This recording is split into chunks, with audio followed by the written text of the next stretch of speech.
What's poppin'?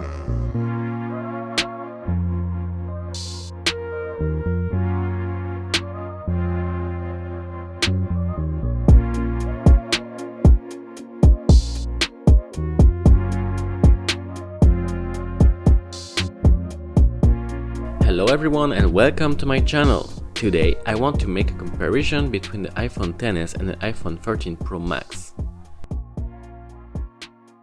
Here I'm not gonna compare side by side every specs and give you information you can find anyways. I'm gonna talk about the differences that I really felt as a user. Is it that big of a deal?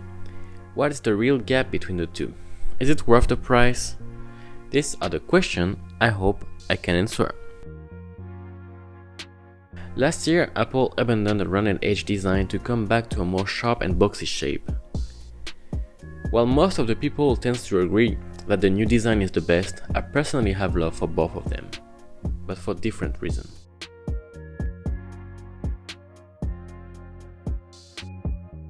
This new Sierra blue color is the best one I ever seen on an iPhone, and it's actually the first time I'm willing not to take the darker version. This one shines differently following the ambient light. I really take pleasure looking at it. One of the first things I noticed after looking at the new design and actually turning it on, it was the screen.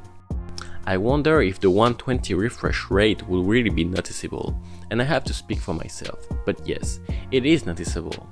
It's not a profound change in the experience of the phone, but it adds to the snappy feeling of this phone. It feels very good to the eyes and to the use. But I have to say, I got used to it after a week.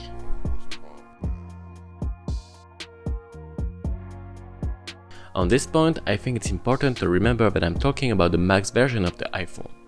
The battery here is a lot better, I mean a lot. Its battery life is more than enough for a big day of use. I frequently hit 10 hours on screen time every day, which means I used to charge my XS on lunch break if I wanted enough juice for my activities after 6 p.m. With this new iPhone 13 Pro Max, I don't have any anxiety about battery. I know that if I leave my house at 7:30 in the morning on a 100% battery, it will last all day and more. On light use, I'm getting a day and a half or more. Something new for me inside the phone is the MagSafe system. I do like it. I do like this way of charging the phone, although I still didn't find as many useful accessories to use out of charging stations. I only recently bought this ring that is helping for the grip and can be used as a stand in both portrait and landscape use. I want to mention 3D Touch, that is not built in these new iPhones anymore. It's something I personally used a lot before and that I'm missing as much today. Even though the function itself still exists, it feels really slow and unresponsive. It's now time to talk about the big one, the cameras. I will try to stay brief even though it's the most complex subject of this comparison. Also, I'm gonna make a proper video about it later, because as a photographer, the Apple experience of photography has been confusing for me. First thing I'm gonna say is the first thing I felt. It's big. I remember the feeling it gave me the first time I used the phone in landscape mode, and my finger discovered this volume on the back. It's that big now. So the camera isn't just one camera, but a set of 3, which all have different specs and purpose. Let's start with the one I was eager to try, the ultra wide. I really love it. I use it all the time. Having a new focal length on this everyday pocket camera feels very refreshing. Even with flaws like a lack of sharpness in the corner, heavy distortion, and important low light limitation, I strangely like it very much. This camera is far from perfect, and that's what makes it so different and appealing to me. It's the one that stepped out the most in the aspect it gives to the pictures. It's important to mention this year the capacity of this lens to produce macro pictures.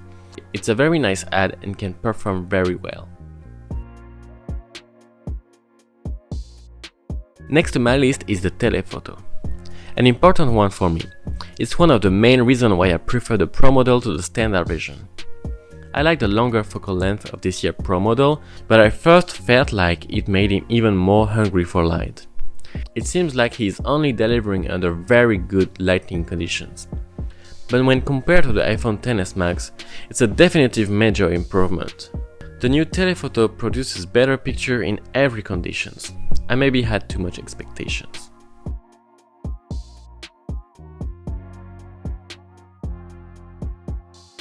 Time to say a few words about the main sensor with the regular wide angle. I was at first a little bit confused when looking closely side by side. In perfect conditions, the new sensor didn't seem to improve at all.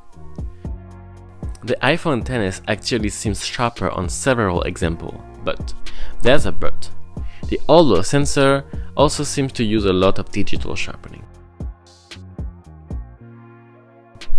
If this camera feels slightly better in good conditions, it really takes a big advantage in the darker conditions. It's where I've seen the major improvements.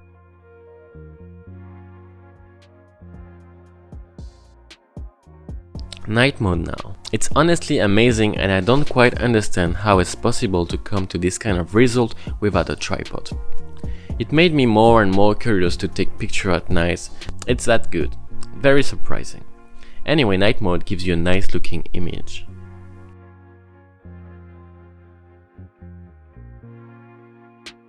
And last thing I want to say about this camera set on the iPhone 13 Pro. It's very good when we focus on dynamic range, sharpness, noise reduction, stabilization. But sometimes, more often than I imagined, the pictures just look weird. Not bad, don't get me wrong. They can look surprising comparing to the reality I was willing to capture. The computation, who's getting the best of the basic photography setting we all know, creates something from the reality. And that something is not in your control. I didn't talk much about the video abilities of these new phones. It's very good. I don't have much to say honestly. It just works very well. The ultra-wide is a great add for this kind of use, and the main sensor is holding surprisingly well in poor lighting. On the other hand, the telephoto only delivers under perfect conditions and easily switches to the crop of the 26mm, which is kind of annoying, but altogether it's a great tool that I'm glad to carry in my pocket every day.